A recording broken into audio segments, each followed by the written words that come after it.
It's my favorite time of year, and these seedlings are on their way out of the greenhouse and into the gardening beds. But first, we have to harden them off. But what's hardening off, you ask?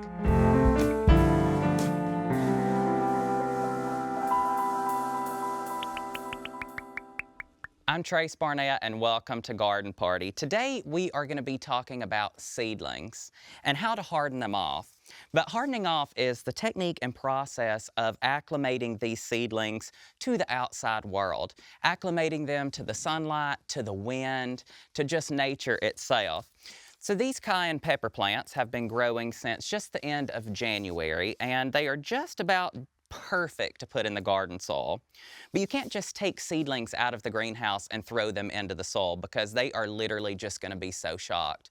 Wilted down, dying, shocked. So be sure when you bring them out to give them ample amount of water. And what we're going to do is we're going to start them out in the complete shade at first. Gradually, each day, we're going to add 1 to 2 hours of sunlight up until we reach 7 hours of sunlight, which is typical for any kind of vegetable plant. There are a few things to consider when you are moving your plants outside to harden them off. One is you don't want to put them out in any kind of inclement weather, and that includes a day that's going to be super, super windy. So I'll also keep my little mister on hand, and I will mist them throughout the day as they are outside because that just kind of rejuvenates the leaves, gives them a little bit more life. Another thing to consider when you are hardening your plants off is you don't want to put your plants in any kind of harm's way in terms of pest. So don't put this anywhere that they might have ants on them, which might sting or bite the leaves, slugs, snails, and be sure and not forget them overnight. These little seedlings, they cannot take those cold nightly temps.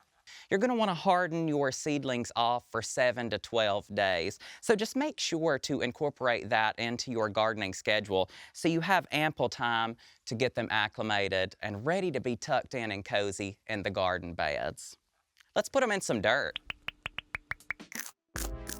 Hardening off is the second most important step to actually planting the seeds to start the seedlings. And hardening off is basically acclimating our little baby plants into the big bad world outside. If you don't harden off your seedlings, what's gonna happen is, one, the leaves are all gonna burn. The stem will burn, and the stems themselves, once they're damaged, whether it be by wind or sun, they just can't support the plant anymore. So it's gonna pull all of those nutrients back and it's just gonna wilt and die.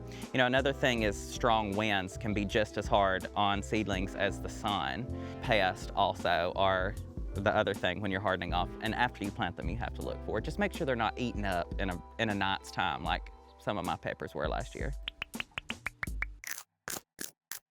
Our seedlings have sufficiently been hardened off, and they are mature enough to go directly into the garden bed. I've already amended my soil and pulled up any weeds, debris. I've also loosened it and turned it over and added some soil amendment, some organic fertilizer, and also a little bit of chicken poop here and there and some compost. When you are getting ready to plant, be sure and take a good look at your seedlings, like look at them and their little cute faces. And I can see that I have some mature leaves here on my pepper plant, and I also have a really good healthy stalk. It shows no sign of discoloration, it's not falling over, it's not rotted. So I'm going to loosen up my plant here, and I'm going to take a look at the roots. So the roots are sufficiently holding the dirt together. They are not wound repeatedly around the bottom of the pot there. So that means that these roots are healthy and perfectly grown in and ready for soil. So dig a hole just a tiny bit deeper than you would imagine.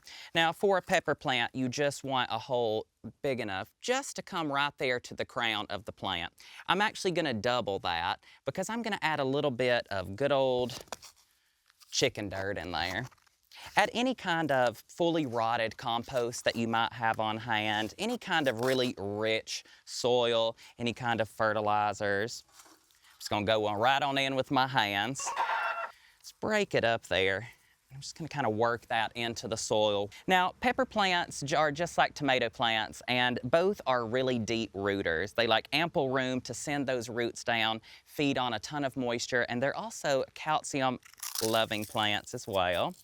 So when our handy-dandy eggshells work perfectly to give that a little bit of a boost. So I'm going to break those up just a little bit. And we really want the dirt when we're planting seedlings to be very aerated, very easy to grab. And the reason we want it to be like that is we don't want the ground so hard and so unworked that our roots are just going to kind of stay together in the ball that they come out of the pot. There's a big debate with people, gardeners specifically, who loosen the roots or pull roots away when you're planting a seedling. So what I like to do is I'll take a look at the roots just like we did earlier, and I don't see any dead, so I'm going to leave this root ball just intact. And when I'm planting seedlings, especially peppers and tomatoes, I don't want to get a ton of moisture on the leaves. So what I'm going to do is I'm going to give that a nice soaking here before I cover the roots. It's going to allow me to make sure that the roots are sufficiently watered, and it's also going to keep all of that's above ground moisture free. Bring your dirt around your plant. It's going to be kind of like a little swamp at first when you're pulling your dirt around it. And kind of make a little bit of a mound around your plant. As you make your way through your row, you will mound up the whole row of pepper plants. Vegetables love to have a little bit of dirt pulled up to the crown. It really supports them sufficiently. I'm going to take a little bit of hay here, and I'm just going to mulch around our pepper plant. Now, you can use any kind of leaves or straw or hay, anything you have on hand. You don't want to cover the ground so much that air can't get through there. We don't want any kind of molds or any kind of pests to hide under there. We just want it to hold in a tiny bit of moisture.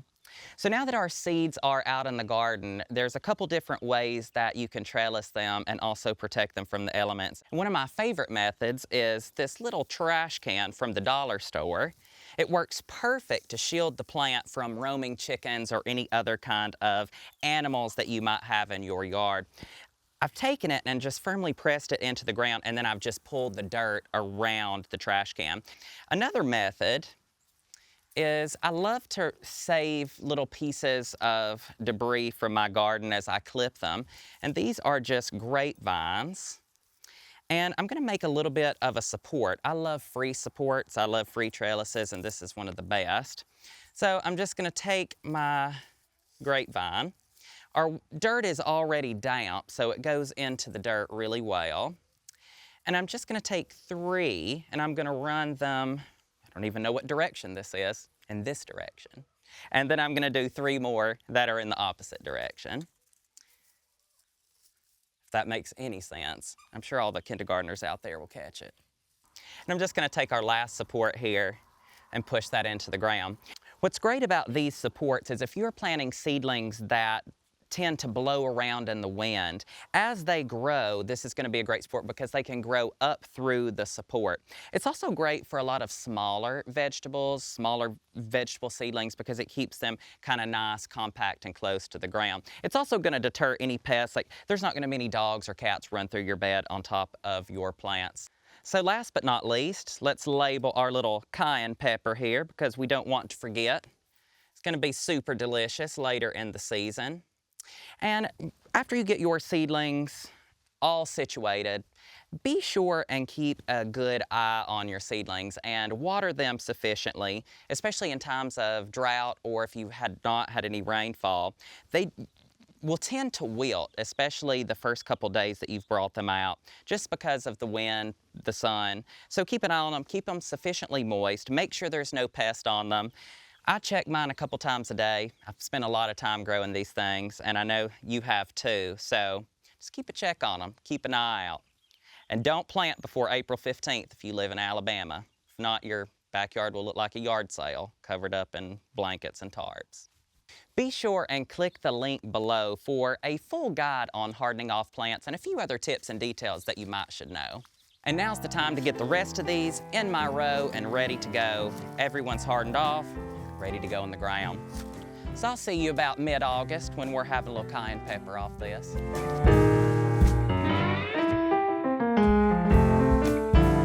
Be sure to keep them sufficiently watered, and I'll often just take my little mister. Well, that was a lackluster stream. Oh my God, sorry. Dig an ample, there we go. rip all my chest hair off. Somebody ought to know. Can someone tell me to spell cayenne? E-N-N-E, right? Click on down to the description below for what? What do we say? Can you tell me about the times that you killed the tiger with your own bare hands? I remember that time. I brought the skull back. It's at Matt's house. Where'd the third one go? We don't need it, do we? Do we need it? I'm an expert. Well, kinda. Not really.